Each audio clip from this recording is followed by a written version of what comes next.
လုတ်သမားခွင့်ရေးများချိုးဖောက်ခံနေရ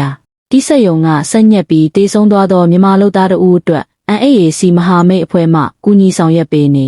မကြာခဏအလုတ်သမားများတေဆုံးခြင်းနှင့်ဆန္ဒပြမှုများဖြစ်နေသောထိုင်းနိုင်ငံနွန်ထဘူရီရှိအထက်သားပြစက်ယုံတစ်ခု၌2025ခုနှစ်ဇူလိုင်လ22ရက်နေ့တွင်အသက်26နှစ်အရွယ်အမျိုးသားတို့၏ဆက်ညက်ပြီးတေဆုံးခဲ့သည်ရင်းမျိုးသားတေဆုံးသွားမှုအားစက်ယုံဘက်မှသက်ဆိုင်ရာအစိုးရရုံးများသို့သတင်းပေးခြင်းမိသားစုဝင်များထံသို့အကြောင်းကြားခြင်းများမပြုလုပ်သည့်အပြင်တေဆုံးသွားသောမျိုးသားသူငယ်ချင်းများမှမင်းတို့သူငယ်ချင်းတေဆုံးမှုအပေါ်ခပ်ပပကိုပေါ်သို့တင်ခြင်းအားစက်ယုံဘက်မှတရားစွဲမိဟုပါချင်းချောင်းနေခဲ့သည်တေဆုံးသူသူငယ်ချင်းဖြစ်သူများထပ်ပပကိုပေါ်သို့တင်ခြင်းမှတဆင့်မိသားစုဝင်များတီးခဲ့ရပြီး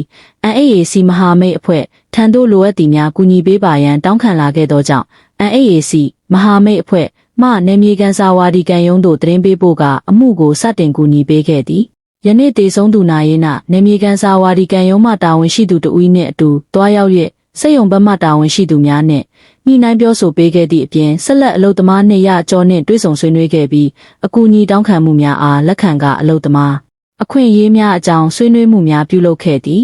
NAAC မဟာမိတ်အဖွဲ့ဘက်မှလည်းတေဆုံးသွားသည့်အလုတ်သမားနှင့်အလုတ်သမားခွင့်ရေးများချိုးဖောက်ခံရသောမြန်မာအလုတ်သမားများအားဆက်လက်၍ကူညီဆောင်ရွက်ပေးသွားမည်ဖြစ်ပါသည်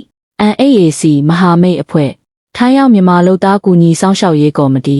ဓာတ်ပုံ NAAC မဟာမိတ်အဖွဲ့သားများမြန်မာလူသားများနှင့်ထိုင်းဆိုရနယ်မြေကန်နွန်ထဘူရီစာဝါဒီကန်ယုံမှတာဝန်ရှိတဦးတို့တွေ့ဆုံစဉ်ဒီတရင်ကကိုရဲမင်းစီကနေတဆင့်လာပါတယ်ကျေးဇူးအများကြီးတင်ပါသည်စိုင်း DM မီဒီယာမှထုတ်လွှင့်ထားပါသည်